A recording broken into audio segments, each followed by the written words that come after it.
Hi guys, and thanks for watching our long range special on February 22nd, 2023. So as you can see, I'm doing something quite different today. I'm using the weekly mean anomalies for the pressure at 500 HPA, as well as the 2 meter temperature anomalies from ECMWF.int. It's you can see the website in the search bar up here, and we'll just be looking at the expected trends for the next 6 weeks.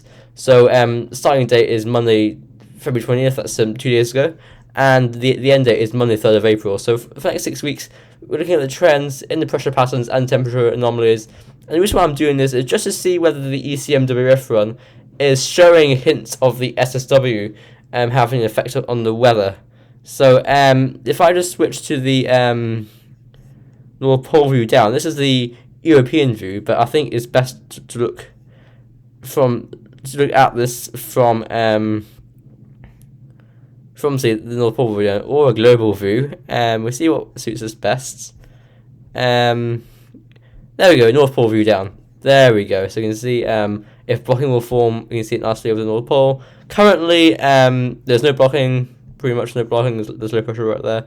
So I'm just going to explain what this all means. So the blue areas are below average pressure, so below average heights. It means low pressure, and the reds and oranges or yellows are the above average heights. So that means high pressure is in those areas at 500 HPA.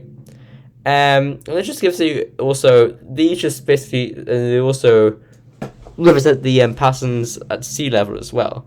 Just you can see them on a wider scale. Also, the jet stream is around this level as well, so it also dictates the wind flow as well as the jet stream.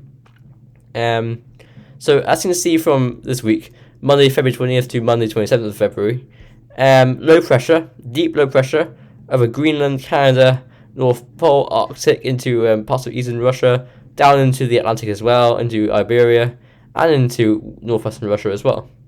High pressure is to our northwests, core of it this week, and that should mean that we should bring in a very, very slack wind from the north or northeast, and that will be more noticeable as we head into the weekends. It'll be a bit chilly but not overly cold, some frosty nights, especially in the west, away from the easterly breeze. It's less exposed there, so you get cooler. In the east, a bit cloudier, a bit milder by night, but still some sunny spells by day, and it'll be just generally a bit cooler as well in the day in the east.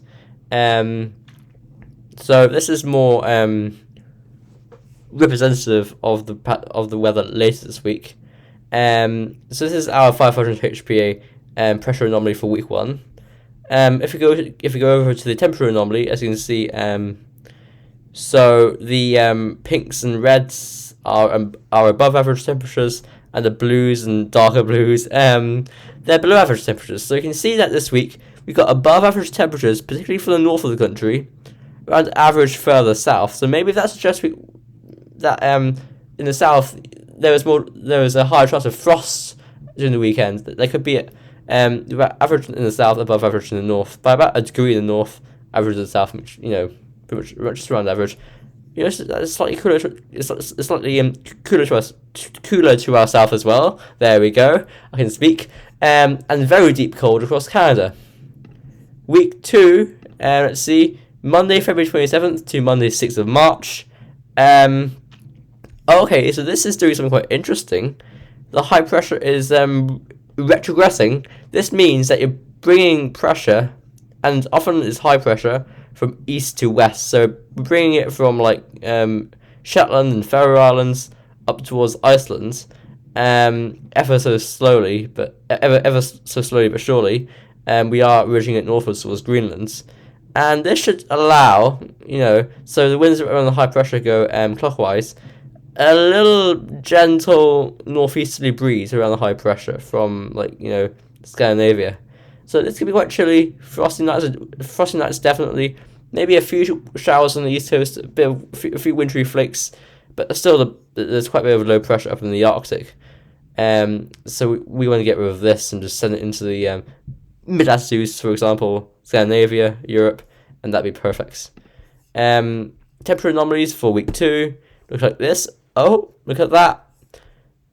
Pretty much the whole of Ireland is colder than average by about a degree or half a degree. So this implies that we have the wind coming in from a cooler source from the northeast or north, and there's a risk of frosty nights. And if there's enough convection, there'll be a couple of wintry showers as well. So this is getting quite interesting. Now let's see what happens in week 3, Monday, March 6th to Monday, March 13th. And that looks even more interesting. Remember what I said about getting the high pressure into the high latitudes over the Arctic, North Pole, into Canada, into Greenland, ideally over Greenland, and the low pressure pushed into the mid latitudes. You can see in the Atlantic, around the Azores, and into Europe, Scandinavia as well. Not really the mid latitudes, but ideally, the winds go anti-clockwise around the high pressure, around the low pressure. And so that would give us the cold northerly winds. And look at that. If we just follow this back, look at the, it's coming all the way here. All the way from, eastern Russia. Very long fetch northeasterly wind. That'd be bitterly cold. And surely that would bring, that's Snowmaker. Monday, March 6th to Monday, March 13th. Could be very snowy. But also much stress that is also, is 3 weeks out, obviously. It's a long range model. We're going 6 weeks out in total, so don't take this too literally. We may well end up with a mild week this week if the low pressure were just be a bit further northwest. We'd be on the mild side of the low. So things could change very easily. But from today's ECM run, or should I say Monday's ECM run, we're bringing in a very cold northeasterly breeze. In week 2 of March. Now, let's see what the temperature anomaly is doing. That would surely... Yep, there you go. You can see Scandinavia, Northern Europe into France and, low countries, Germany, Denmark, that's part of Scandinavia, Finland, Baltic Sea states, Ireland, UK, Iceland, and the Norwegian Sea and parts of the North Atlantic. Colder than average. It suggests that the wind's coming from the north-northeast, bitterly cold. Actually, out of interest, we're going to look at this from the North Pole view down, because one of the key things you want to see that's very symbolic of an SSW, Southern Stratospheric Warming, there you go, is that the cold air spills out of the Arctic into the mid-latitudes, where we are, and warmer than average temperatures extend into the Arctic and North Pole. We sort of are seeing this, so the blocking area of high pressure is sitting over Canada and Greenland, and you've got some pretty warm temperatures, milder than average, not warm, it'll still be cold, don't get me wrong, it's not like summer there, but it's colder than average, and you've got the cold air spilling out here, and also here in West America, although it's been cold there for quite a while, and it's not a result of the warming, but just signs of the cold air spilling out of the Arctic and North Pole. And if I just go back a week to Monday, February 27th to Monday, 6th March, there's a lot more cold air in the Arctic, you can see, compared to week 3. So if I go back to the pressure pattern and go to week 4, what does this have? 3, 2, 1 will be revealed. Okay, so this shows that the low pressure possibly starting to shift a bit further northwards with the jet stream. Westerly winds maybe starting to make an inroad from the southwesterly winds, that sort of stuff, blocking sort of a Greenland. So we may still be tapping into some colder air, especially for the north of the country. So in this situation, the further north you are, the more likely you are to get cold and snow. In this situation, there will be a boundary between the milder and cold air. So where it sets up, if you're on the northern side of it, and you're close enough to the boundary, where the front is, snow is a big possibility in that week. Really quite likely. I'll say more likely for northern areas. Sadly, I'm not in the north, so I may miss out. But hey, just one more run could change next time. Never know. Let's see how the temperature anomaly is doing. We're going to keep it in this view. See what happens. Actually, now the cold air there's still quite a bit of cooler than average temperatures in the Arctic. And if anything, I'm just gonna go back to the go back to looking at Europe. Full of the whole. There we go. Whole of Europe. There we go. The temperature anomaly is rising, so it is suggesting that the low pressure moving northwards brings some milder air in at the same time. But we've still got cold air over Scandinavia, Iceland, and if the low pressure is far enough south, northern areas could just tap into that and could still be quite snowy. But I think if you're further south, it's probably getting a bit milder from the Atlantic. That's quite interesting. Monday, March 20th to Monday, March 27th, week 5, will be revealed in 3, 2, 1. Oh, look at that, getting more interesting again. Strong, extensive blocking in high latitudes. Look, the oranges, high pressure, cover Canada, Greenland, Iceland, Svalbard, Arctic, parts of Russia, parts of Alaska. So a lot of blocking just in the high latitudes. Low pressure jet stream southwards, Azores, Spain, France, Low Countries, that sort of area. And we're on the northern side of the low pressure, so I think the cold air is sinking southwards again. Temperature anomaly looks like this. So cooling down, probably quite cold with that, I think, but it's just going to average or no signal. But the cold air from the north is sort of trying to come south. So I say that's a cold week. And out of interest, I'll just go back to the North Pole view down. So it's a bit of warmer than average temperatures around this sort of area.